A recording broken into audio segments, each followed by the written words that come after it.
What's going on, YouTube? OCD for EDC here, and what I've got for your face balls today is the Cold Steel AD-15. This knife's been out for a little while, and I think it's been pretty popular. It's a pretty interesting knife, something different. The locking mechanism is certainly an interesting piece. But let's start off with some YouTubian tradition here with some size comparisons. So we've got the Spyderco Manix 2, and here is the Spyderco Para 3 Lightweight. This one here is the Buck Marksman, or in this case the SK Blades Inferno. And then we've got another huge knife with the Guardian Tactical Recon Elite. So if you haven't checked this guy out yet, you need to. This thing's an absolute animal. But anyway, that's not what we're talking about here today. So let's get this stuff off the screen here. So you can probably already tell this is not a small knife. For those of you that don't know what the AD-15 is, we've got an overall length of 8 5/8 inches. You've got a blade length of 3 3/4, an overall handle length of 4 7/8. However, you only have an effective grip area of 3 5/8. So, guys, this is a large knife, but when you have BFHs like I do, you can see that the grip area is pretty cramped. It does kind of pinch my fingers together when I really get a good grip on it. Although it's not horribly uncomfortable, it is a little narrow in the grip area. Now, you do have this forward choil area. However, as you can see, my finger is much wider than the choil area. So for me, this is really just a sharpening choil. And if you look at it as a sharpening choil, it's done well.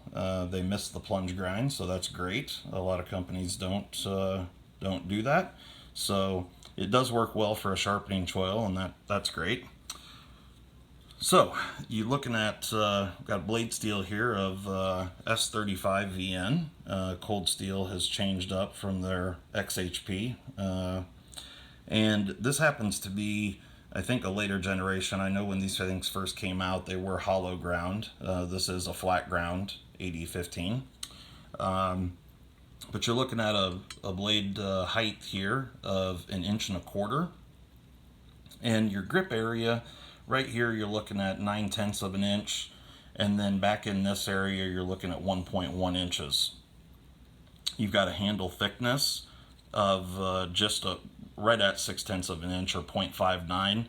So, you know, it is pretty hand-filling, and although it is kind of blocky, you do have some contouring up here on the Scorpion lock bar, and it is relatively comfortable. Like I said, if this was just a little bit longer from these 2 points, it would be slightly better for me.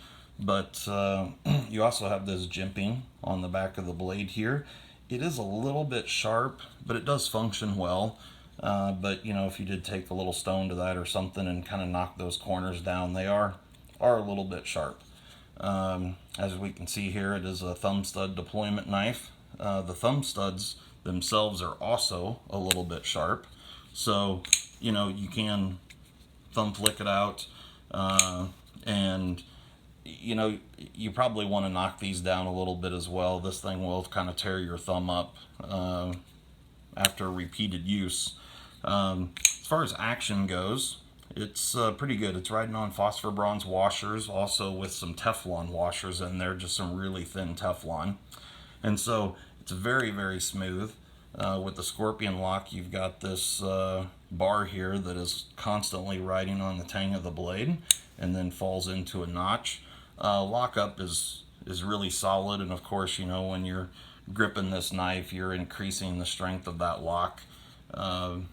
Some people struggle with opening and closing this guy, but for me, you do have kind of these stepped areas, top and bottom, on the lock bar, and you know, throwing the knife out, and then what I do is pinch with my middle finger here and my thumb, and then push up here on the blade and get it to go down, and then you can just kind of shake the blade down from there.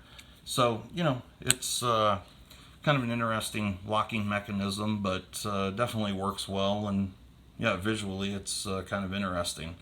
So for a full-size knife, you do have a blade stock thickness of 145 thousandths, and again, like I said, this is a flat ground blade.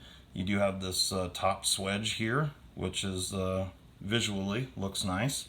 You do have some flat on the side here.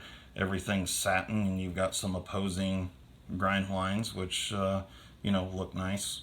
Don't mind the fingerprints. It is a fingerprint magnet, by the way. And then you know, you got a really usable blade here. You got some really nice flat and some belly, and it comes to a relatively robust tip here, but does work, you know, for some piercing. Behind the edge thickness is a pretty robust 30 thousandths, so it's not a crazy super slicey machine, but it does work okay, and kind of, you know, what you expect maybe from some kind of robust cold steel knives. Get some of these fingerprints off here. So yeah, so the overall dimensions, you know, this definitely is a large knife. Let's take a look here at the weight of this guy. So for 3/4 or 3 3/4 inch blade, this guy's coming in at 6.24 ounces. So it is pretty heavy. And like I said, you do have pretty thick blade stock there. You also have got you know, full stainless steel liners. They are not skeletonized at all. And then G10 over top of the stainless steel. And then you've got this aluminum scorpion lock that they call it, you know, or back strap lock. You know, it's pretty similar to the Grant and Gavin Hawk lock that's on the Marksman. It works very, very similar. So it's, you know, a pretty interesting knife. I have heard some people complain that the tang of the blade is exposed, and that corner there is kind of sharp. You know, not enough to cut you, but, and I suppose, you know, I've heard people say, oh, well, if you drop it and damage the tang of the blade, you know, maybe the action won't be so smooth, and I guess that's probably true, but you know, it's not something that I'm really concerned with. It's yeah, just an interesting piece. So I did do some cut tests with this knife, and we'll get into that, but one thing I did want to say is ergonomically, because the height of this clip here, it sticks up quite a ways, and as you can see, it's not deep carry, so you're going to have, you know, basically that much of the knife sticking out of your pocket. But the height of the clip, although it, you know, gives ample room for your pants material to stick under there, it does kind of dig into your hand when you're really bearing down on it and really using it for extended periods of time. It's not horrible, but it's something that I noticed. The texturing on the scales is super aggressive, and so much so that I actually ground it down underneath where the pocket clip lands, because this thing is a pocket eater. Now, I didn't grind it away so much that you can't see the texture marks. However, I did grind it down so this thing goes in and out of pocket much, much better, which that part's great.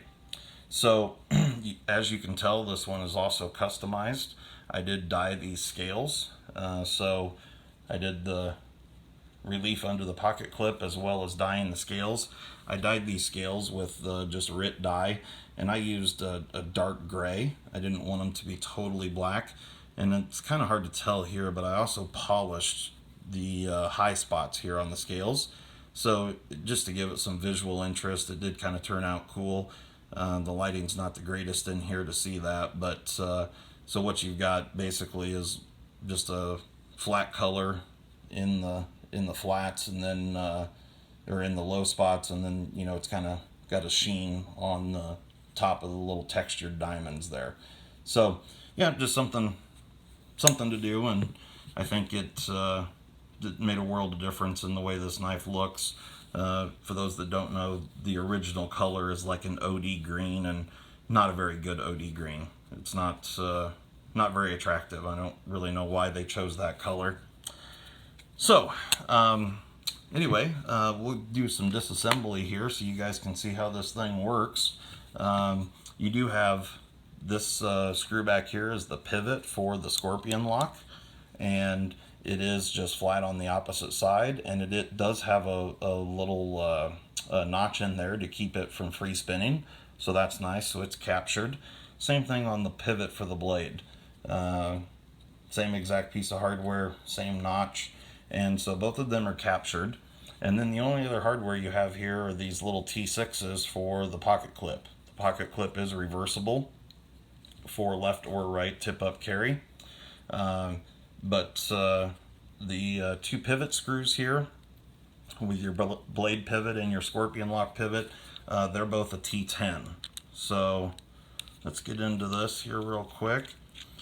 So when I did this cut testing, I all in cut a little over 600 feet of cardboard, and I tested this knife just right out of the box with the factory edge. And what I ended up getting for results there was fine edge holding. For those that don't know, from watching like Super Steel Steve's videos and Outpost 76, fine edge holding right out of the box was 108 foot of cardboard. Working edge was 164 feet. And so for fine edge, what I'm doing there is when it will no longer shave arm hair, and working edge is when it will no longer reliably cut a piece of held like printer paper. And so then I sharpened the knife, and when I did, I sharpened it with a DMT diamond, just the regular little pocket sharpener that anyone can buy at Walmart or wherever. And the first sharpening I got, I sharpened it about 17 degrees per side. I did DMT coarse, DMT fine, and I came up with 123 feet for fine edge and 191 foot for working edge. And then I sharpened one more time, same sharpening, DMT coarse, DMT fine. I also stropped about 10 times each side. So for my last test, I ended up with 137 feet fine edge and 214 feet working edge. So, you know, I was pretty pleased with those results for S35VN. Not anything super crazy, but definitely was way exceeds what anyone's normal use is going to be. You know, I feel like guys are constantly stressing and wondering, you know, if the blade steel they bought was heat treated well and all that sort of thing. The reality is that pretty much any of these super steel knives are gonna way exceed what anyone does on a normal basis day to day. And I know that, you know, of course we all want to get what we're paying for and all that sort of thing, but yeah, you know, it's these things, 214 foot of cardboard on a working edge is for some people a lifetime of cutting. So anyway, so as we can see here on the disassembly, you've got these full stainless steel liners. They have been stone washed and tumbled, and then you've got phosphor bronze washer, and then a really super thin Teflon washer. And the way this knife came from the factory, the Teflon washer was up against the blade like that, and then your phosphor bronze washer was up against the liner. So you can see here that the inner workings of this knife. So you've got this aluminum piece here.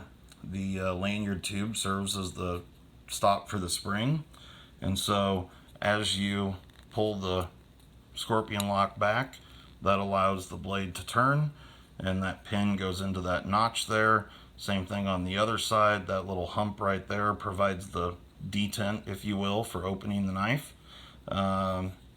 So yeah, so pretty simple construction, you know, pretty interesting. I kind of like the look of the knife. The the openness right through here is just something, you know, visually interesting and something different, and I like that. I like the fact that this is very, very similar to the full-blown custom knife. I think that part's great. You know, you can get into an AD-15. When this knife originally came out, they were like $155 or $159, and then shortly after that they went up to just over 200, like 202 I think is what you'll find on a lot of websites. However, I personally got this one from GP Knives, and they still sell them at the original price of the 159. So if you guys are interested in this knife, I would definitely go and check them out. There are a few other places that sell them at the original price, so definitely don't pay the higher price of $202. It's just not worth it. But you know, for 150 bucks, 160 bucks, I think this knife is pretty interesting. It's definitely something different, and when you hand it to people, most people are kind of shocked by it and think it looks cool, but not really sure how to open it. So, you know, it's certainly a conversation piece. And, you know, with the S35 VN blade steel, it's definitely a good performer. So, there you go, guys. That's my thoughts and cut test and disassembly of the cold steel AD-15. We'll see you next time. Thanks.